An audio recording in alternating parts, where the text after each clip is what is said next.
Hi friends, welcome to కొత్తగా చందమామ కథలు. ఈరోజు మనం దేవుడి సలహా అనే కథ చెప్పుకుందాం. పూర్వం ఒక దేశంలో ఒక పేద రైతు ఉండేవాడు.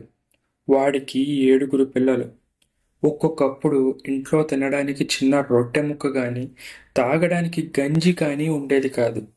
రైతును చూడపోతే శ్రమపడి పనిచేయడానికి శక్తి కానీ, దొంగతనాలు చేయడానికి ధైర్యం కానీ లేదు. కర్తవ్యం ఏంటా అని ఆలోచిస్తూ రైతు ఒకనాడు రహదారి మీద నిలబడి ఉండగా ఇగోరి అనే ఒక పరాక్రమవంతుడు గుర్రం మీద సవారీ చేస్తూ అటువైపు వచ్చాడు. దండం బాబయ్య, ఎక్కడికి ప్రయాణం అని అడిగాడు రైతు. దేవుడి దగ్గరికి అన్నాడు ఇగోరి. దేనికి అని రైతు అడిగాడు. మనుషుల కర్తవ్యాలు తెలుసుకురావడానికి అని ఇగోరి జవాబు చెప్పాడు.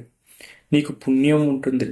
నన్ను దేవుడు ఏం చేయమంటాడో కాస్త కనుక్కురా బాబు అని రైతు బతిమాలాడు. అలాగేలే అంటూ ఇగోరి సాగిపోయాడు. ఈ ఇగోరి గొప్ప మోసగాడు. ఇతనికి దేవుడితో మాట్లాడి వచ్చే శక్తి ఉన్నదని నమ్మి అనేక మంది అమాయకులు ఇతని సాయం కోరేవారు. వాళ్ళ సమస్యలు తెలుసుకొని వాళ్ళ దగ్గర డబ్బు పుచ్చుకొని ఇగోరి వెళ్ళిపోయేవాడు.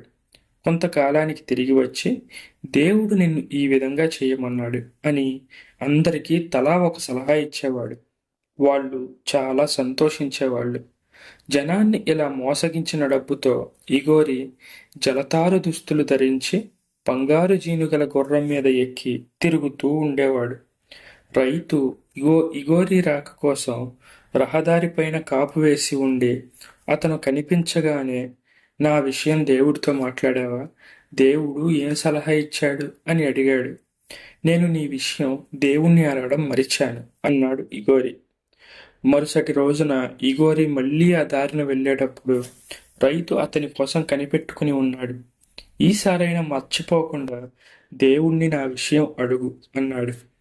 ఇగోరి సరే లెమ్మన్నాడే కాని తిరిగి వచ్చేటప్పుడు రైతు కనిపించగానే, నీ మాటే మర్చిపోయాను అని జవాబు చెప్పాడు.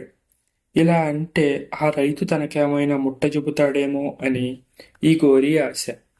మూడోసారి ఇగోరిని రైతు మళ్ళీ దారి కాచి పట్టుకున్నాడు.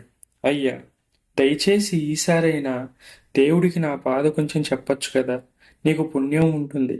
దారిద్ర్యం బాధ భరించలేక చచ్చిపోతున్నాను అని రైతు ఇగోరిని బతిమాలాడు.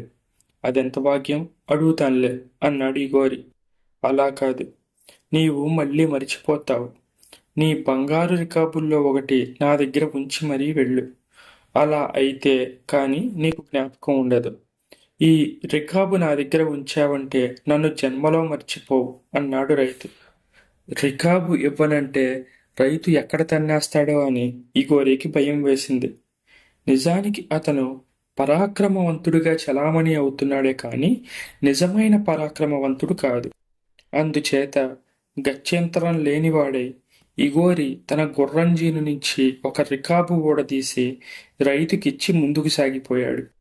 అతను తిరిగి వచ్చేదాకా రైతు రహదారి మీద కాచు కూర్చున్నాడు. ఒకసారి ఇగోరి రాగానే, ఏమన్నాడు దేవుడు అని అడిగాడు. నువ్వు నా రికాబు తీసుకుని ఉండకపోతే నీ విషయం మరిచేవాడినే సుమా. అందరి విషయాలు అడిగి తిరిగి గుర్రం ఎక్కబోతూ రికాబు కనిపించకపోయేసరికి నీ మాట జ్ఞాపకం తెచ్చుకున్నాను. మళ్ళీ వెనక్కు వెళ్ళి నీ మాట అడిగానన్నమాట అన్నాడు ఇగోరి నవ్వుతూ. ఏమన్నాడు దేవుడు? నన్ను ఎలా బతకమని చెప్పాడు అన్నాడు రైతు ఎంతో ఆత్రంగా. నువ్వు ఎలాగూ బతకలేవన్నాడు దేవుడు. ఎవరి నెత్తి మీదైనా చేయి పెట్టి బతకమన్నాడు. అంతకంటే వేరే ఉపాయం లేదన్నాడు అని చెప్పాడు ఇగోరి. ఈ సాయం చేసి చాలా పుణ్యం కట్టుకున్నారు, దండాలు బాబయ్య అంటూ రైతు వెళ్ళిపోవడానికి వెనక్కి తిరిగాడు. ఉండు, ఆగు, ఎక్కడికి వెళ్తున్నావు? నా బంగారు రికాబు నాకిచ్చి వెళ్ళు అన్నాడు ఇగోరి ఆదుర్దాగా. ఏం రికాబు అన్నాడు రైతు వెనక్కి తిరిగి చూసి. నా దగ్గర నుంచి తీసుకున్న రికాబు అన్నాడు ఇగోరి. నేను నీ దగ్గర రికాబు ఎప్పుడు తీసుకున్నాను? ఇంతకు ముందెప్పుడు నేను నిన్ను చూడలేదే అన్నాడు రైతు దౌర్జన్యంగా. ఇగోరికి ఏం చేయాలో తోచలేదు. రైతుతో ఎంత వాదించినా ఏమీ లాభం లేకపోయింది. పోట్లాడితే రైతు తంతాడేమో. ఈ రికాబు నా వద్ద ఉంచావంటే నన్ను జన్మలో మర్చిపోవు అని రైతన్న మాటలు అక్షరాలా నిజమయ్యాయి. చేసేది లేక ఇగోరి తన దారిన తాను వెళ్ళిపోయాడు. రైతు బంగారు రికాబును కనిపించిన వారికల్లా అమ్మజూపడం ప్రారంభించాడు. ఒకరోజు ఒక జమీందారు గుర్రబండిలో రహదారి వెంట వస్తూ రైతును చూసి ఆ రికాబును బేరం చేశాడు. దీన్ని ఎంత కమ్ముతావు అని అడిగాడు జమీందారు. 1500 కాసులకైతే ఇస్తాను అన్నాడు రైతు. 1500 చేస్తుందట ఈ రికాబు అన్నాడు జమీందారు. ఇది మేలిమి బంగారంతో చేసింది బాబు అని జవాబిచ్చాడు రైతు. జమీందారు తన సంచిలో ఉన్న సొమ్ము ఎంచి చూస్తే 1000 కాసులే ఉన్నాయి. ఇదిగోనై, ఈ 1000 కాసులు తీసుకొని రికాబిచ్చే, మిగిలిన 500 ఇంటికి వెళ్ళి పంపిస్తాను. నీ సొమ్ము ఎక్కడికి పోదులే అన్నాడు జమీందారు ఎంతో నమ్మకంగా. 1000 కాసులు ఇచ్చేయండి, కానీ 1500 చేతికందితే గాని రికాబివ్వను అన్నాడు రైతు.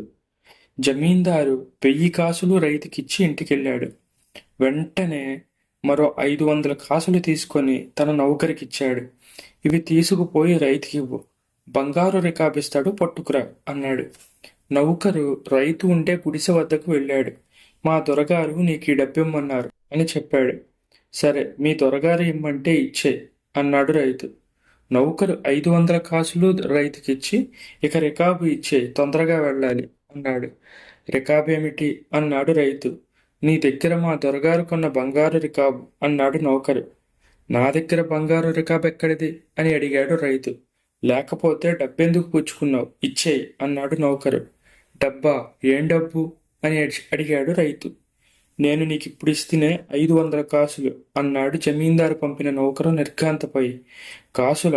నేను 5 గవ్వలు కూడా నా కంటితో చూసిన పాపాన పోలేదు అన్నాడు రైతు. నౌకరు తిరిగిపోయాడు. రైతు అన్న దగాకోరు మాటలు జమీందారుకు తెలిపాడు. జమీందారు వెంటనే రైతు ఇంటికి బయలుదేరి వచ్చాడు. కోపంగా, దొంగ వెధవ, నా నౌకరు పంపిన డబ్బు కూడా తీసుకొని బంగారు రికాబివ్వను పొమ్మన్నావంటగా అని కోపంగా అడిగాడు. పేదవాణ్ణి, పెద్దవాణ్ణి, నా దగ్గర బంగారు రికాబు ఎలా ఉంటుంది, తమరే సెలవియ్యండి అన్నాడు రైతు. అయితే నీ సంగతి ఇప్పుడే తెలుస్తాను, న్యాయస్థానానికి పోదాం పద అన్నాడు జమీందారు కోపంగా. దానికేం భాగ్యం, కానీ నేనేమో తిండికి లేని రైతును. నా బట్టలు చూడండి, తమరు సామంతులు. నా వెంట ఆ న్యాయస్థానానికి ఎలా బయలుదేరతారో తమరే ఆలోచించండి. కాస్త మంచి బట్టలు ఏమైనా ఉంటే తమ వెంట వచ్చేవాడిని అన్నాడు రైతు. బట్టలకి ఉందిలే, నేను ఇప్పిస్తాను, బయలుదేరు అన్నాడు జమీందారు. జమీందారు కట్టబెట్టిన మంచి బట్టలు ధరించి రైతు జమీందారు వెంట న్యాయస్థానానికి వెళ్ళాడు. వీడు నాకు బంగారు రికాబు అమ్ముతానని మాటిచ్చి డబ్బంతా తీసేసుకొని ఇప్పుడు అడిగితే రికాబు నాకు ఇవ్వకుండా తిప్పలు పెడుతున్నాడు అని జమీందారు న్యాయస్థానంలో ఫిర్యాదు చేశాడు. ధర్మప్రభువులు చిత్తగించాలి. నేను పేదవాణ్ణి, పెద్దవాణ్ణి, పిల్లలకు ఇంత రొట్టె ముక్క అయినా లేని బీద సంసారం. నా దగ్గర బంగారు రికాబులు ఎందుకుంటాయి? ఈ పెద్ద మనిషి నన్నేమేయమంటారో నాకు అర్థం కాకుండా ఉంది. ఇంకాసేపు ఉంటే నేను వేసుకున్న బట్టలు కూడా తెమ్మంటారల్లే ఉంది. ఆ బట్టలు నావి కావా అని అడిగాడు జమీందారు ఆశ్చర్యంగా. చూశారా, అలా ఉంది న్యాయం అన్నాడు రైతు న్యాయాధికారితో. న్యాయాధికారి జమీందారు తెచ్చిన ఫిర్యాదు కొట్టేసి ఇద్దరిని పంపేశాడు. రైతు దేవుడి సలహా ప్రకారం అందరినీ మోసగిస్తూ సుఖంగా బతకసాగాడు. ఈ కథ మీకు నచ్చినట్లయితే దీన్ని లైక్ చేయండి, మీ ఫ్రెండ్స్ అందరికీ షేర్ చేయండి. అలాగే మన ఛానల్ని సబ్స్క్రైబ్ చేసుకోవడం మాత్రం అస్సలు మర్చిపోకండి. Thank you friends.